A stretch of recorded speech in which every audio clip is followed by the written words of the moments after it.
to worry about, 'cause you know, babe, you do what you wanna do. Just come on home, yeah, when you're through. I'm patient, baby, but I can hardly wait for you to learn to follow. That's not my fear, but it's hard to swallow the situation here. I'll do your will, I'd even kill. I'll never hurt you, no matter what. If you would, take a moment and tell us about the first time you met Curtis Olmsted. Well, I was an employee at a place called Nude Coupe Music, and Slim and Curt used to come in, pick up strings and stuff as they were going on the road in their bus. And Curt would come in and we'd kind of dance around a little bit, and then he would start talking about where they're going, and I said, sayonara, you know, hitting the road. And then later on he would come in, get strings, and he got more talkative each time.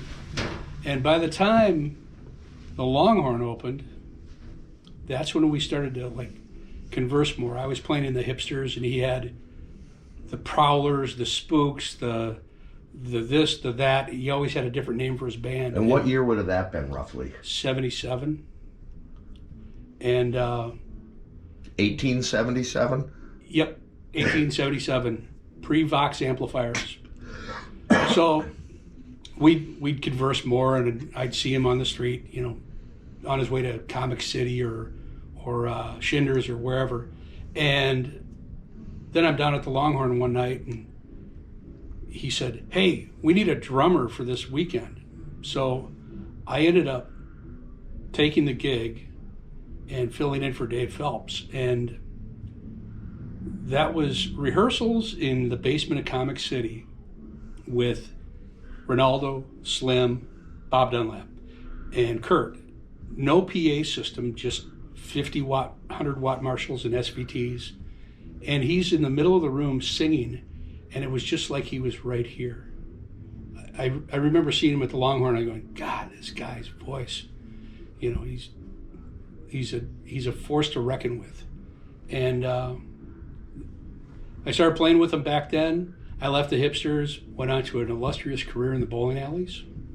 And years later, we reconnected, and that was sort of the beginning of this whole project. They had been working as a group with Jeff and Steve and other people, but they kind of gave it up as Curt took a little hiatus. And so we started hanging out in my basement, and then we started playing more and more and more, and started the No Ambition tour, which was the, 1990-ish. We've been on the No Ambition tour since. Now, Dale and Bob in Pepperflog, Dale and Bob's Strength, they went to high school with Curt. And I didn't meet him in high, right there, huh? I did not meet him in high school. I met him when he was in a group called Wire. And I'm trying to remember the first time. It was in the 70s. And 1870s? Probably. I heard I had a good time in the 70s, and I heard the 80s weren't bad either. So at my actual first time with Curt, we stopped into their farm. They lived down by Marshall. Gary Rue and Tilly and the bass player.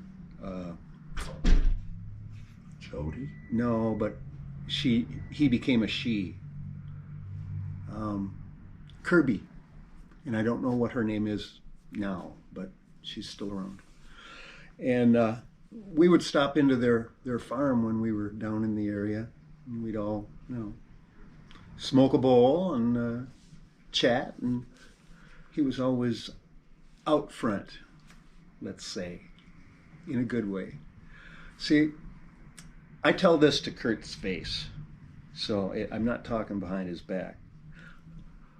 I love Curt Olmsted. That's why I put up with Curtis A. And I've told that to Curt's face, and he agrees with me. So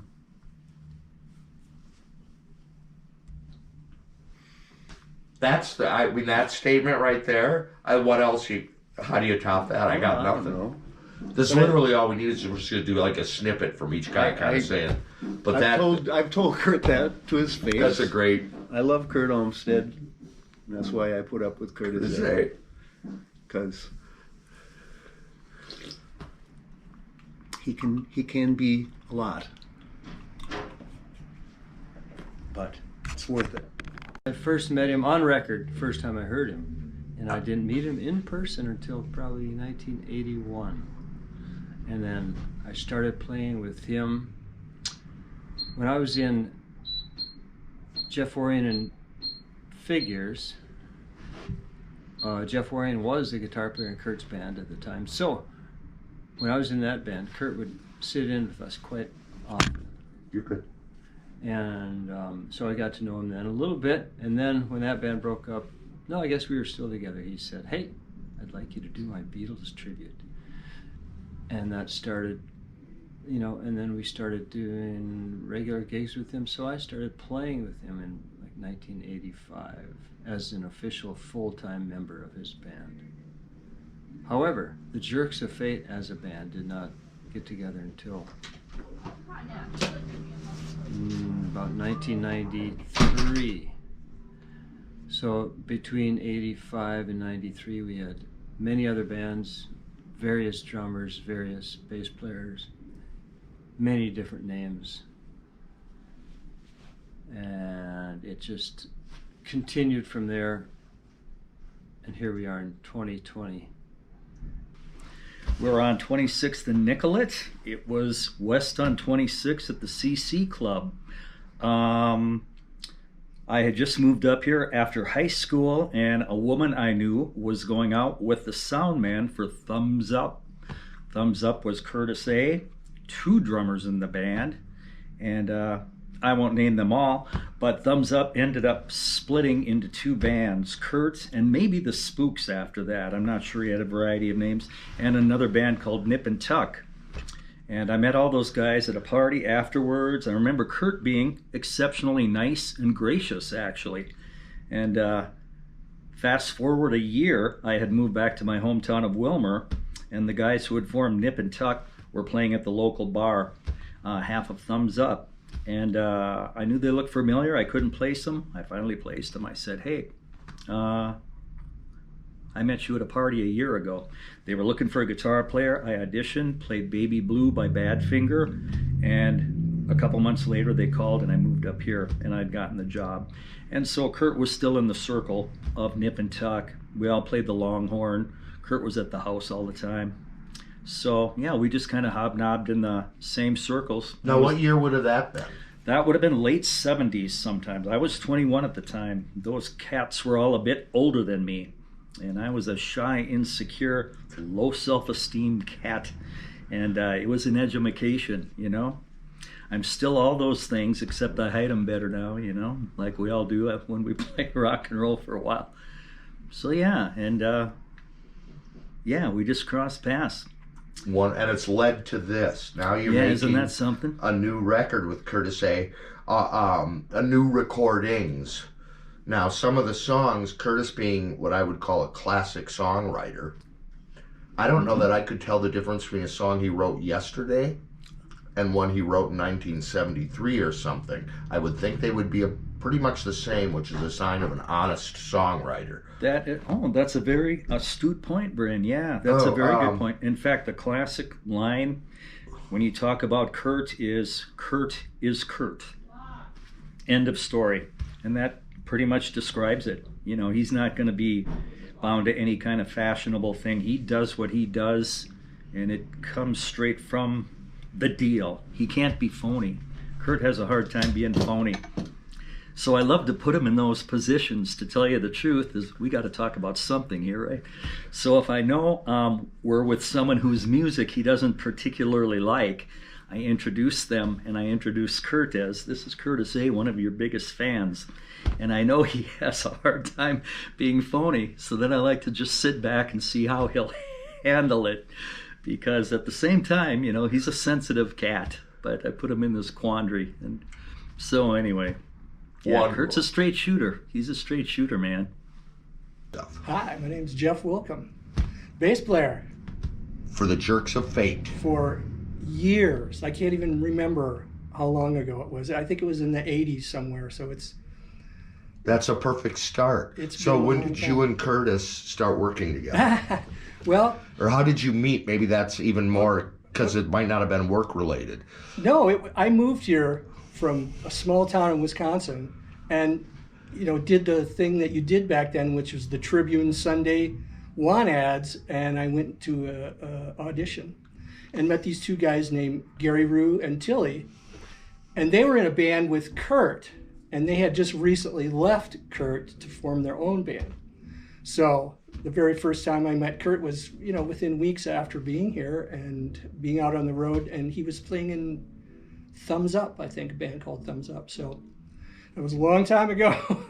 And so then he started using me when I was, after that whole thing kind of, you know, like most bands then, 3-4 years, maybe 5 years, then you move on to something else. And Curt started having me play. And I always like to tell this story about Curt. My first gigs with Curt, no rehearsals. We were playing upstairs at Williams Pub, and I was standing on stage, and Curt would just go 1, 2, 3, 4, and I had no idea what was coming, what the key was, what the song was like, and that's pretty much how I learned most of the songs. It was I got really good at thinking fast, and it was fun. It was fun for me. It was just great. So That is fun. Yeah. Actually, I mean, it's anxiety inducing at the time, but then after the fact, it turns into fun juice. yeah, well, yeah, it's pretty exciting. Pretty exciting. So anyway, and then so just years, Lennon Show. Times that I've been the regular player. Started out as a bass player, played guitar for many years, acoustic guitar. Yeah, so it's just been a cool trip. Now all of us guys have been together for a long time, and the most fun is we can be 8 months not see each other, and we can walk into a room and play like that because we all know each other so well. So it's a fun thing, and so this is really exciting for us to finally be able to actually go into a studio and do a regular thing. I was a fan for many years. Saw him back at the Longhorn back in the day, but I saw him throughout the years, but never met him until the late 90s. And because I used his same band guys. Or Terry ISACHSEN, and he put together my band, and so it was kind of basically the same guys. So that's how I ended up meeting Curt. Okay, is that how? So one of the songs Curt is doing for this record is a song of yours. Right. And what's that song called again? Lonely Cult of Myself. What a great He line. thinks it was written for him, but it wasn't. It wasn't at all, but it could suit him pretty well, don't you think? Yes. Being so unique. Yes. One of a kind. And a bit of a, you know, even though A loner. He's a loner, even though he's a big personality. Yeah, so am I. I am too. It seems like most musicians are introverts and stuff, so. Yeah. And we all think we're exceptionally unique. Maybe. I just don't like big crowds. I just don't do well with a lot of people. Yeah. Curt likes crowd surfing, though. I call it soap dishing, from the movie Soap Dish, where the aged soap opera star Sally Fields, to boost her ego, she would go walking through the mall so people would recognize her and make a big fuss. So Curt likes to walk through the bar and maybe get free drinks and stuff from people. But he's not really, I think he's still essentially introvert, though. Yes. Yeah. I agree. Yeah. But in and of that, it gives him a lot of time to think about stuff. Right. He thinks about a lot of stuff. Yeah. And it's not. He's It's- quite And it's smart into stuff. philosophical stuff Yes. and big picture stuff that maybe a lot of people aren't that interested in. Or are Right. afraid to think about. Right. Because they're going to come up with a conclusion that they might A, not like. a lot of stuff people would say, yeah, we're just too busy doing things, Yeah. being productive to Yeah. think about that. Ugly.